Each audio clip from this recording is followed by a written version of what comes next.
चाहे जितना भी दावा कर लिया जाए, बिहार की राजनीति में उथल पुथल जो है वो कम होने का नाम नहीं ले रही है।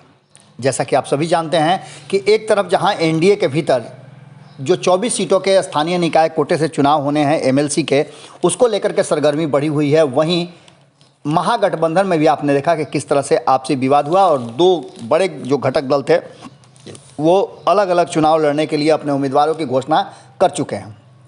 लेकिन इन सबसे ज़्यादा इंटरेस्टिंग बात यह है कि भारतीय जनता पार्टी और नीतीश कुमार के बीच में जो समझौता हुआ उसमें 11 सीटें नीतीश कुमार को मिली, 12 सीटों पर भारतीय जनता पार्टी चुनाव लड़ रही है और एक लोक जनशक्ति पार्टी पारस गुट को मिला है।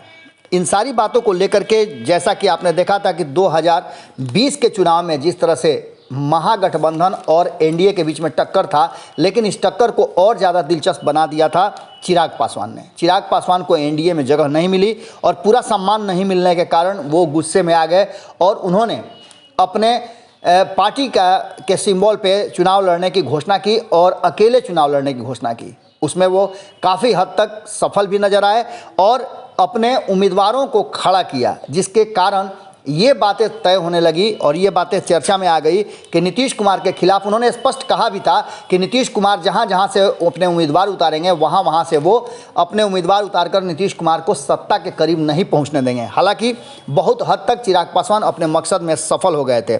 इस पूरी योजना में भारतीय जनता पार्टी को कहा गया था कि भारतीय जनता पार्टी ने इस योजनाबद्ध तरीके से नीतीश कुमार को कमज़ोर करने की साजिश रची है। लेकिन इन सब से इनकार करते हुए चिराग पासवान ने साफ तरीके से अपने दम पर चुनाव लड़ने की घोषणा की थी और अभी भी जब 24 सीटों के एमएलसी के चुनाव होने जा रहे हैं तो चिराग पासवान ने नीतीश कुमार को एक बार फिर से चैलेंज कर दिया है।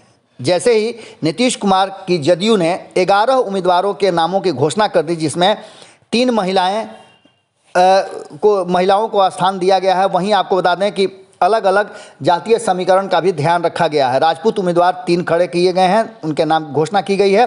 वहीं भूमिहार 1 हैं, कुर्मी 1 हैं, यादव 2 हैं, वैश्य 2 हैं, अल्पसंख्यक 1 हैं और दलित 1 हैं। इस बात को लेकर के जब अशोक चौधरी, संजय झा और जमा खान के साथ साथ प्रदेश अध्यक्ष उमेश कुशवाहा जब प्रेस वार्ता कर रहे थे तो उन्होंने बात कही। लेकिन सबसे बड़ी बात यह है कि चिराग पासवान ने कड़ी टक्कर दे दी है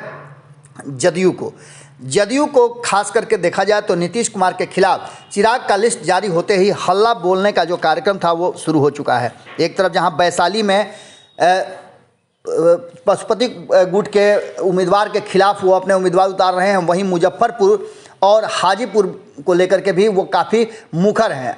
आपको बता दें कि जो मुजफ्फरपुर की बात है, मुजफ्फरपुर में जिस तरह से आपने देखा होगा कि नामों की घोषणा हुई है, उसमें सबसे महत्वपूर्ण है कि पटना से वाल्मीकि सिंह का, जहानाबाद से मनोरमा देवी है, जहानाबाद और अरवल दोनों मिला करके है। वहीं नालंदा से रीना देवी उर्फ रीना यादव को उम्मीदवार बनाया गया है। भोजपुर बक्सर से राधा चरण सेठ, जो कि पहले आपको पता है कि आरजेडी में थे और उसके बाद से उन्होंने ज्वाइन कर लिया था जदयू।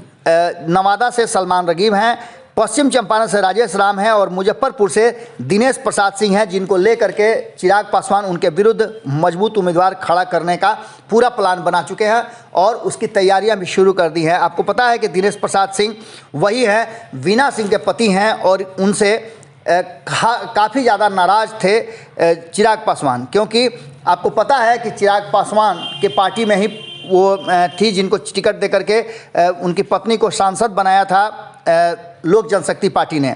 अब इस पूरे माहौल को देखते हुए मुहिम के तहत कहीं ना कहीं चिराग पासवान ने अपना ताल ठोक दिया है और उनके ताल ठोकते ही ऐसा लग रहा है कि ये लड़ाई भी काफ़ी दिलचस्प होगी और कहीं ना कहीं नीतीश कुमार को कमज़ोर करने में चिराग पासवान की अहम भूमिका हो सकती है। इस बार कांटे की टक्कर में जहां हर सीटों पर भारतीय जनता पार्टी, एलजेपी और नीतीश कुमार को टक्कर देने के लिए राष्ट्रीय जनता दल तेजस्वी यादव ने पूरी तैयारी की है, वहीं चिराग पासवान कहीं ना कहीं नीतीश कुमार को कमज़ोर करने की साजिश में फिर से एक बार सफल हो जाए तो कोई अतिशयोक्ति नहीं होगी। अब देखना होगा कि ये लड़ाई कितनी दिलचस्प होती है।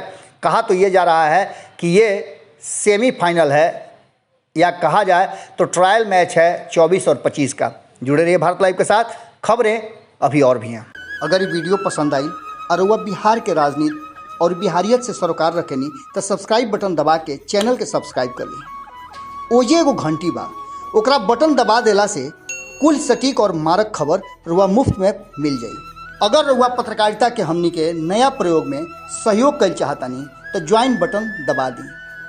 पेटीएम नंबर नोट कर ली 9386816700। धन्यवाद।